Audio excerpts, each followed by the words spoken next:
धौलपुर नाम के एक गांव में दीपक नाम का एक बहुत ही चतुर किसान रहा करता था।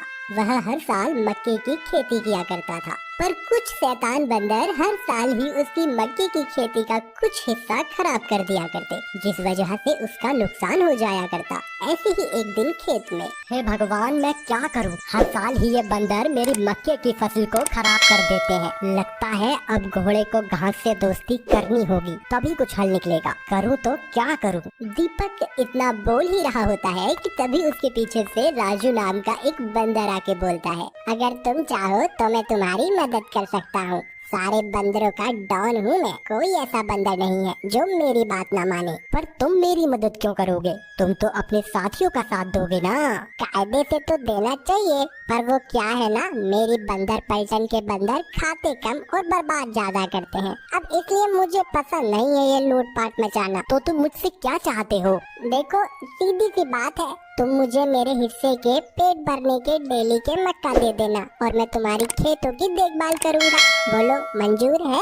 अरे वाह, मदद सामने से खुद चला रही है। पर मैं नहीं चाहता कि मैं अपने खेतों का एक भी मक्का इन बंदरों को दूं। एक काम करता हूँ, मैं इस बंदर को मक्का देने का वादा करके इससे रोज कुछ न कुछ देकर टाल दिया करूँगा। वैसे भी ये मक्का के अलावा भी खा ही लेते हैं सब। क्या हुआ दीपक किसान, बोलो सौदा मंजूर है या नहीं? हाँ मंजूर है, पर याद रखना एक भी मक्का खराब हुआ तो मैं तुम्हें 2 दिन तक कोई मक्का नहीं दूंगा। हाँ बिल्कुल। इतना कहकर दीपक राजू बंदर से मक्का के खेतों की रखवाली का सौदा कर लेता है और अपने घर जाता है। अपनी पत्नी महिमा को दीपक सारी बात बताता है, जिस पर महिमा दीपक से कहती है, अरे वाह, यह तो अच्छी बात है। पर जी आप एक बात याद रखना, बंदर भी इंसान जैसा ही दिमाग रखते हैं। कहीं ऐसा ना हो कि आपकी चतुराई आपको ही महंगी पड़ जाए। अरे ऐसा कुछ नहीं होगा, अब तो बस मुनाफा होगा, मुनाफा।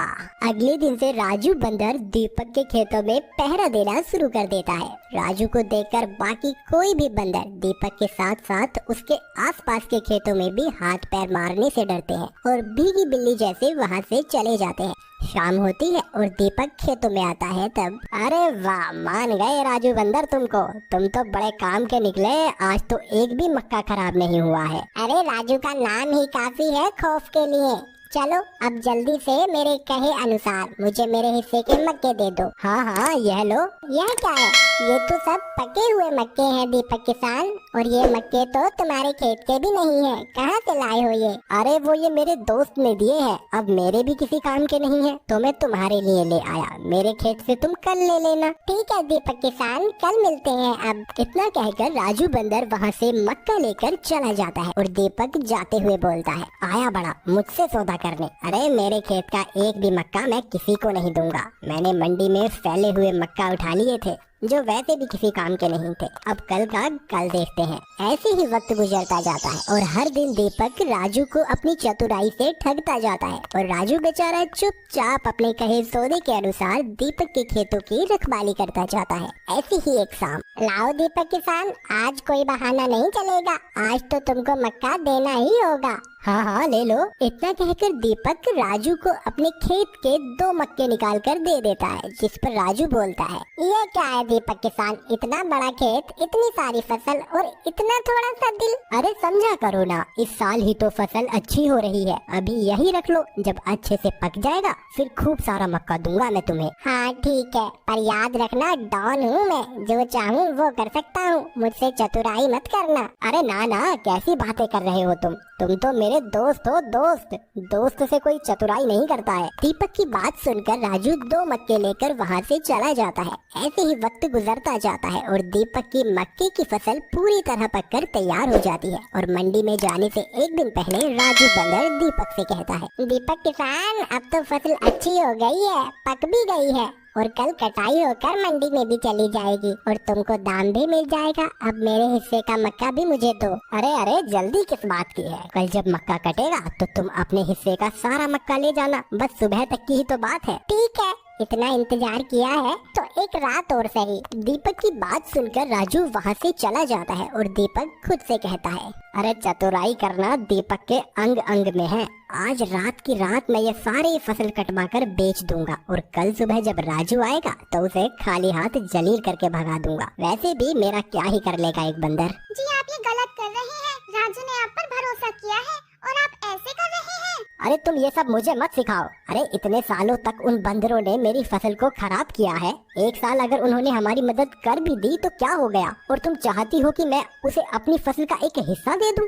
अरे यही तो मौका था भगवान की तरफ से हमारे लिए, ताकि हम अपने साथ हुए नुकसान का बदला ले सकें। और तुम उन बंदरों के बारे में इतना सोचना बंद कर दो। दीपक इतना बोल ही रहा होता है कि तभी वहाँ पर राजू बंदर अपनी पूरी पलटन के साथ आ जाता है और कहता है, वाह दीपक किसान, तुम तो बड़े चालू निकले। तुम्हें क्या लगा था कि तुम अपनी चतुराई से हम बंदरों को ठग लोगे? अरे तुम्हें क्या लगा था कि मैं तुमसे हर रोज अपने हिस्से की मकई अपना पेट भरने के लिए मांगता हूँ? बिल्कुल भी नहीं। मैं तुमसे हर दिन मक्का अपने दोस्तों के लिए मांगता था, क्योंकि मैं जानता हूँ कि वह जब अपनी मर्जी से किसी के खेत में जाते हैं तो जरूरत से ज्यादा नुकसान कर देते हैं। इसलिए मैं उनके हिस्से की चीज उनके लिए ले जाया करता था, ताकि उनका पेट भर सके और किसी का नुकसान भी न हो। लेकिन तुमने ये सब अच्छा नहीं किया। अब देखो हम सब क्या करते हैं। इतना कहकर राजू एक जोरदार सीटी मारता है। राजू की सीटी सुनते ही सभी बंदर दीपक के खेतों में पागलों की तरह कूद पड़ते हैं और उसकी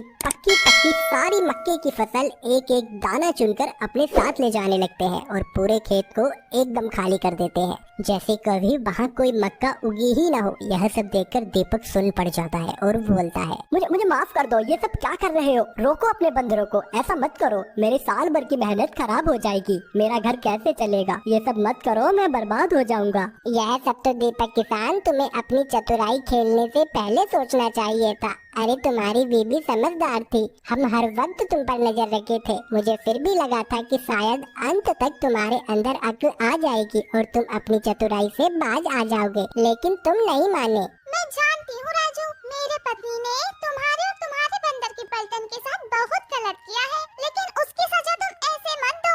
मेरे पति सच कह रहे हैं, यह हमारे साल भर की मेहनत है।